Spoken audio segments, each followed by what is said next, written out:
E aí, pessoal? Continuando então na nossa aula, vamos falar agora sobre classe social e status, né? Esses dois conceitos que são importantíssimos, né? Para a gente entender como em sociedades que se dizem igualitárias por algum motivo, não são de fato, né? Então, a gente vê essas formas de distinção social ou de estratificação social em várias sociedades, né? Uma maneira da gente já dividir essa sociedade em classes, né? É dividir justamente em classes sociais. Primeiro, né?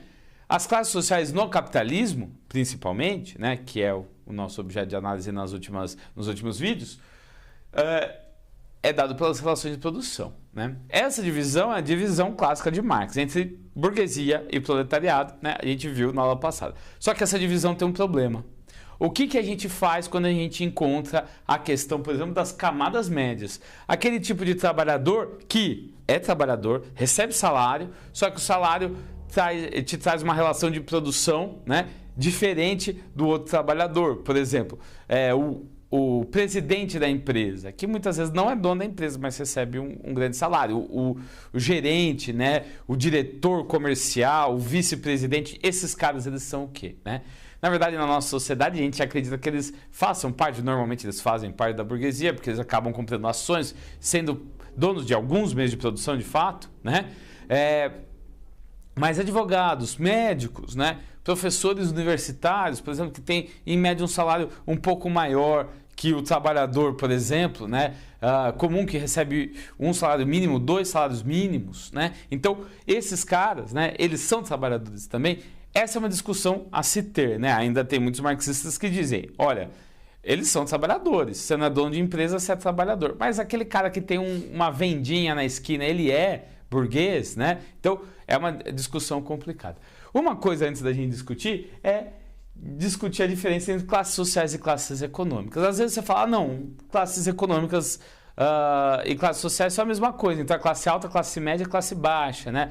Os ricos, a classe média e os pobres. Isso são classes econômicas, tá, gente? E normalmente você vai até o IBGE, outros institutos de pesquisa, eles têm letras para falar essas classes econômicas. A classe A, a classe B, a classe C, a classe D e a classe E. Normalmente a gente usa aqui no Brasil, né? Então você pega a renda familiar per capita, né?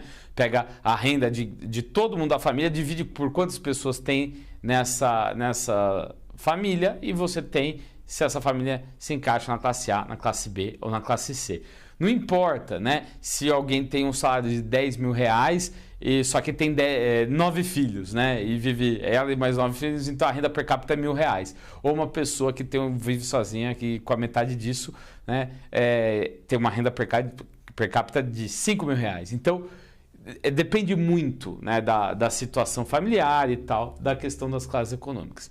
As classes sociais, elas são um pouco diferentes, porque as classes sociais, elas têm um quê de status, né? A relação do status que cada sociedade tem, coloca numa certa extração social determinada classe política, econômica e social. Essa classe social, né, que a gente está falando principalmente, ela muitas vezes ela é determinada pela questão, por exemplo, da educação, onde as pessoas fizeram, se teve ensino fundamental, médio, superior, aonde fez esse ensino superior, qual que é a sua rede de contatos. Normalmente você tem um ponto aí. Por exemplo, né, só para dar um exemplo, todos os presidentes da França, exceto um, né, pelo menos desde a Segunda Guerra Mundial até aqui, todos os presidentes, eles fizeram 3 faculdades, né?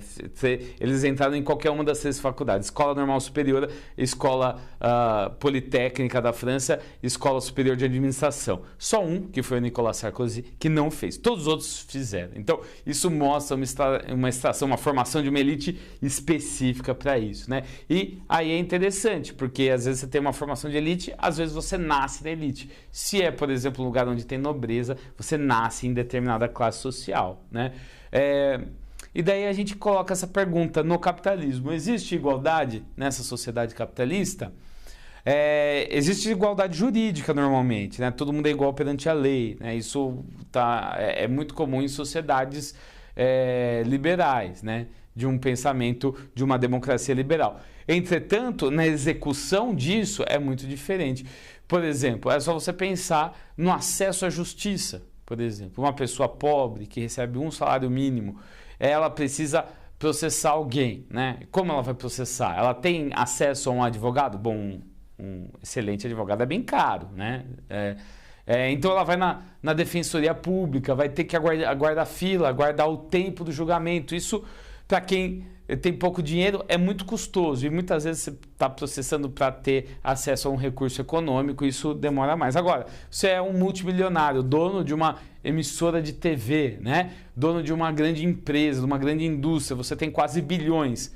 Daí facilmente você vai lá numa firma de advogado, contrata muitos advogados e coloca essa quantidade de advogados para trabalhar para você. Normalmente esses advogados são bem formados e vão dar uma canseira na defensoria do nosso primeiro amigo. Então só isso já dá uma certa diferença aí, né? Através do acesso que você tem à justiça. Então a gente fala que existe de fato igualdade jurídica, mas na prática a questão é outra, tá?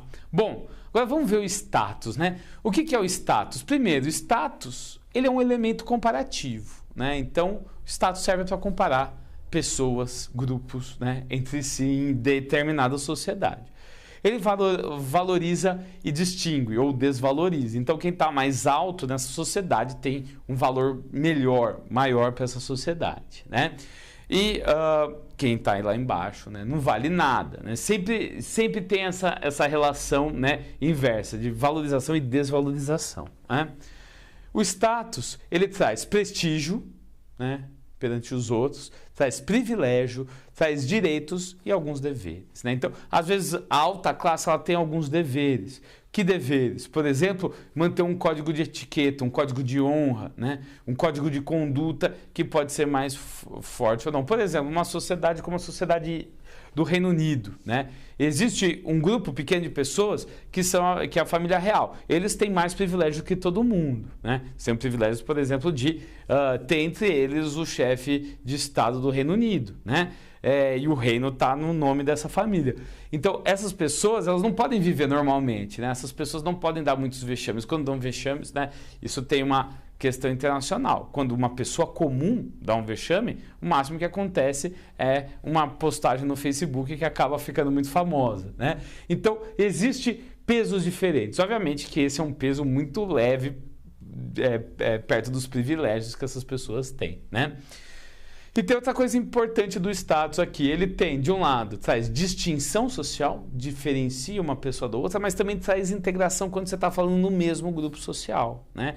Então, as pessoas que estão do mesmo grupo social, muitas vezes estudam juntas, trabalham juntas, tem uma relação de coleguismo entre elas, tá? Então, traz distinção, mas também traz integração. É uma relação que funciona de dois jeitos. Distinção das classes inferiores e superiores e integração na mesma classe. Bom, aqui a gente pode ver algumas marcas de distinção, né? O que mostra que você tem um status superior? Por exemplo, nobreza, né? Isso é um jeito clássico de distinguir, não só numa sociedade capitalista com, sei lá, uma monarquia parlamentarista, mas também pode ser numa sociedade do antigo regime, né?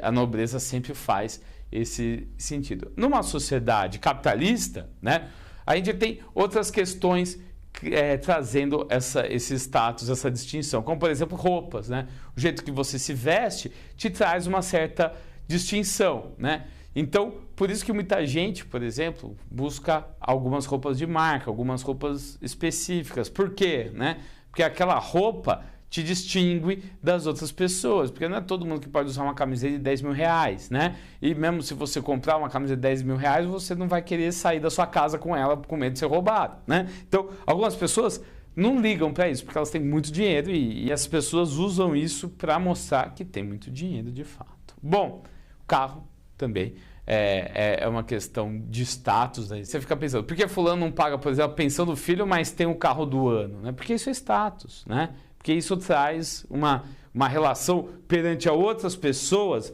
do seu círculo social. Olha só, o cara tá bem, né? Tudo bem que a Polícia Civil vai prender ele segunda-feira, mas ele tá bem, né? E sobrenome. Sobrenome também é uma maneira. Se você é filho de alguém, se você tem uma relação com determinada pessoa, o sobrinho de alguém, né? primo de alguém, isso traz algumas vantagens. Pode ser sociais, políticas ou econômicas, mas sempre nesse ponto de vista do status. Beleza, gente? Muito obrigado e até a próxima.